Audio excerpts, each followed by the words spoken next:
今日咧想同大家講下呢個 scaphoid fracture 呢個舟狀骨嘅骨裂。咁點解特別要講呢個嘅骨裂呢？因為好多朋友咧跌親之後咧呢度覺得痛，以為咧硬親下嘅啫，咁就冇好好去理佢或者去做治療，咁樣影響咗呢個嘅康復。我哋首先嚟睇一睇咩叫做 scaphoid 舟狀骨。舟狀骨喺手腕對上嘅位置，如果沿住橈骨 radius 一路摸上去就係 scaphoid 啦。舟狀骨裂骨咧通常係跌倒嘅原因，喺高速撞擊嘅底下咧，手掌係一個 hyperextension 過分向後屈曲同埋 radial deviation 橈側偏移嘅位置。咁啊，例如好似騎馬嘅時候跌落嚟咧，又或者玩滑雪板嘅時候咧跣親。通常咧 scaphoid fracture 咧就喺啲後生15至30歲嘅人士身上面發生嘅。咁有1成半嘅人咧，佢哋整親之後咧，第一次去照 X 光咧係未必睇到個骨裂嘅。咁啊，通常咧因為持續個手痛嘅情況底下啦，醫生咧會叫佢哋咧喺第3、第4個禮拜嘅時候咧再照一次呢個 X 光。咁啊，因為咧骨裂嘅地方咧有一個叫做 focal osteonecrosis 骨壞死嘅情況發生，咁所以咧再照一次嘅時候咧就會睇得清楚呢個骨裂啦。咁究竟舟狀骨裂骨有啲咩症狀咧？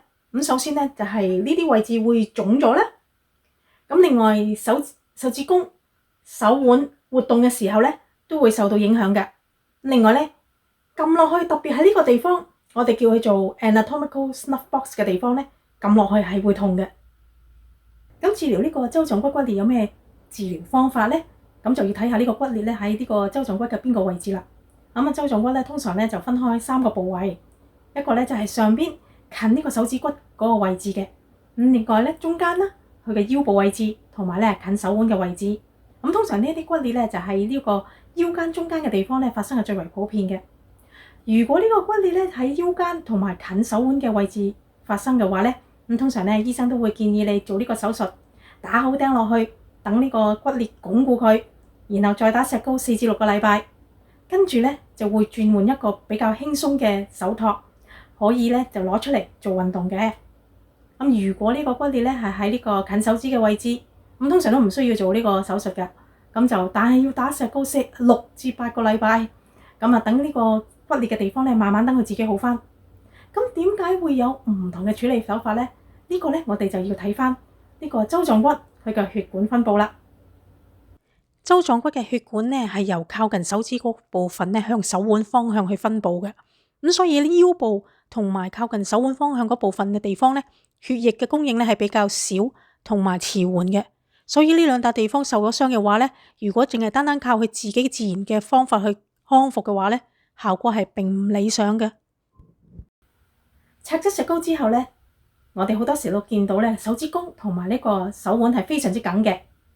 係時候要做呢個物理治療，又或者呢個手部治療，去喐鬆翻呢個關節同埋鍛鍊翻呢個嘅肌肉。通常由整親到完全康復嘅時間咧，都需要幾個月甚至半年嘅時間㗎。但如果唔理佢嘅話咧，骨裂嘅地方咧係有機會發展成為一種叫做 avascular necrosis 骨壞死嘅情況，又或者 non-union 骨折唔能夠愈合。另外長時間嘅話咧，嗰個手腕咧係會發展退化。咁隻手咧就會長期有痛同埋冇力㗎啦。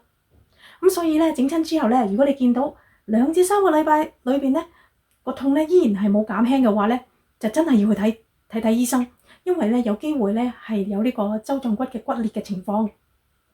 咁始終咧病向淺中醫，係咪？咁如果今日咧對大家覺得呢條片係幫到其他人嘅話咧，我歡迎大家咧將佢 share 出去。另外，如果大家有呢個咩嘅問題嘅話咧，亦都好歡迎大家咧喺以下留言，我會盡快答覆大家。我哋下一次見。